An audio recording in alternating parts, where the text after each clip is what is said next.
नमस्कार, बहुत बहुत स्वागत है आप सभी का। आप देख रहे हैं एनएमएफ न्यूज, आपके साथ मैं हूं नम्रता चौधरी।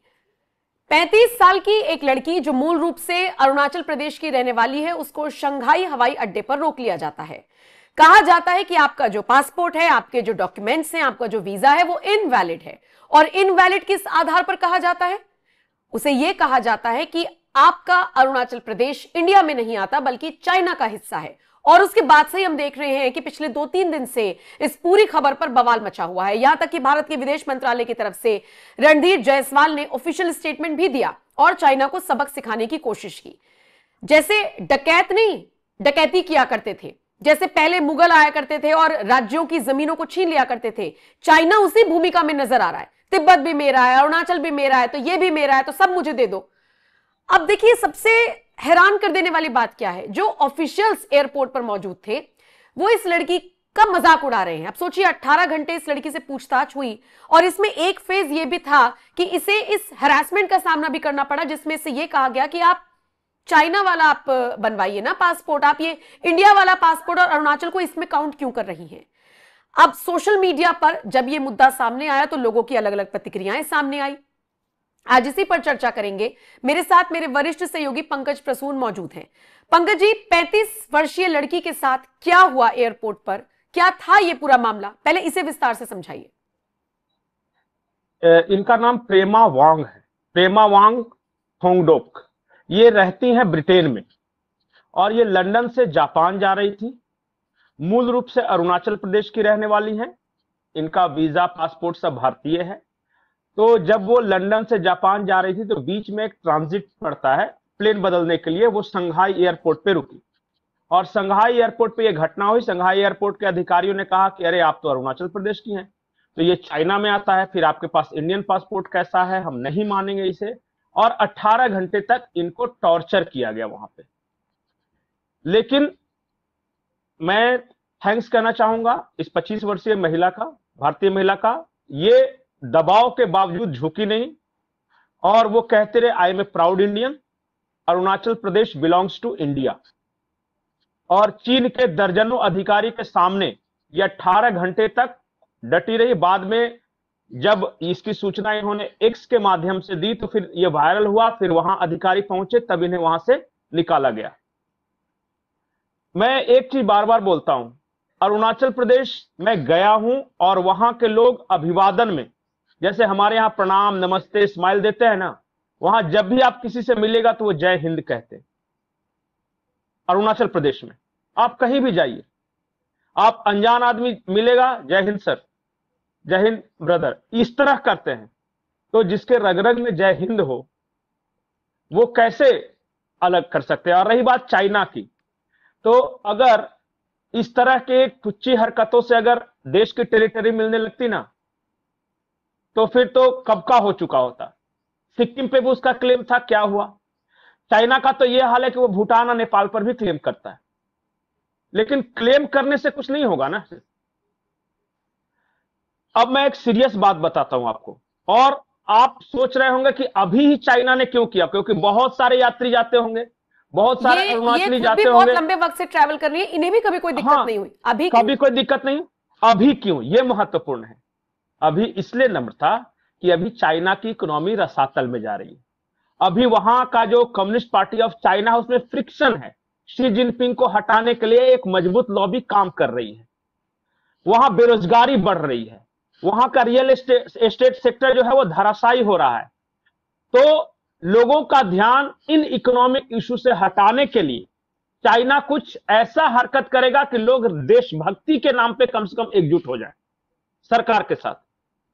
और वो अरुणाचल विवाद को हवा दे रहा है, दो फ्रंट पे वो विवाद को हवा दे रहा है कि जिसके साथ पब्लिक नैरेटिव जुड़ जाएगी तो ये सरकार उनकी जो है शी जिनपिंग की बच जाएगी। एक वो चाहते हैं कि भारत के साथ कोई लोकलाइज झड़प हो जाए, जैसे डोकलाम हो गया, गलवान हो गया। इससे क्या होगा कि चाइना के लोग जज्बाती हो जाएंगे कि अरे मेरे देश के साथ ये किया, तो वो सरकार के साथ दे देंगे।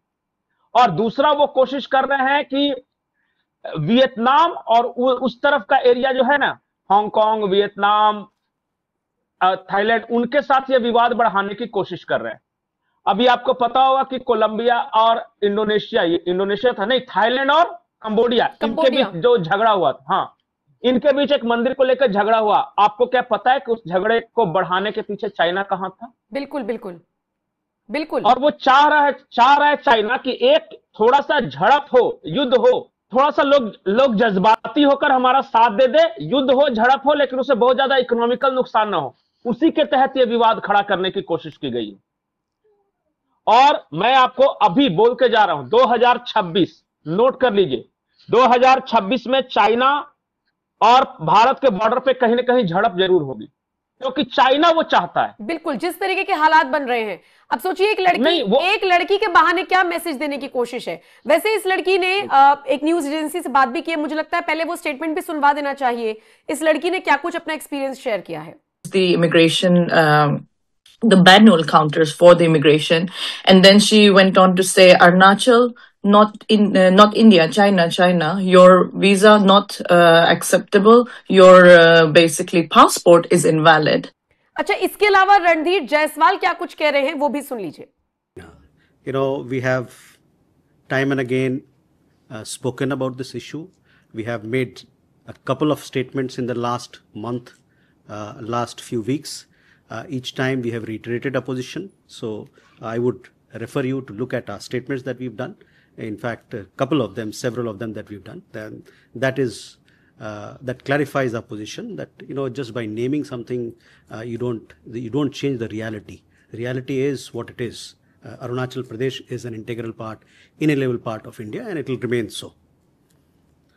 अब कम से कम पंकज जी, इस लड़की का स्टेटमेंट या रणधीर जायसवाल का बयान ये दिखा रहा है कि चाइना को जवाब देने की कोशिश भारत की तरफ से भी की गई है।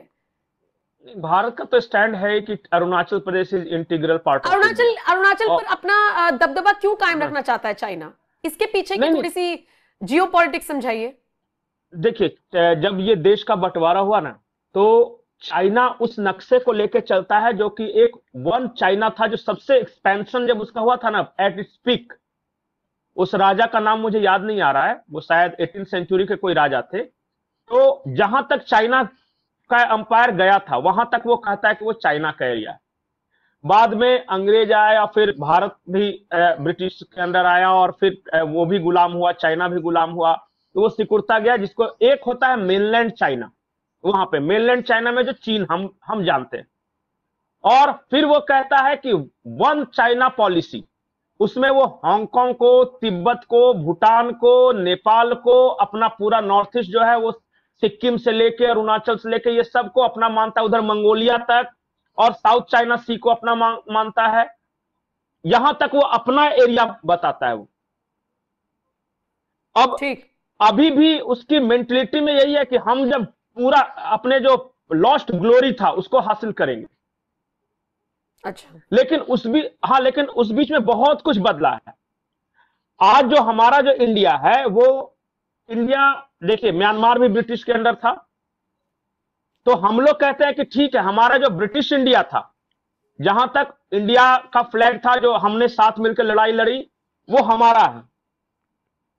और चाइना कहता है कि उस राजा के समय में अरुणाचल हमारे अंडर था, इसलिए ये हमारा है।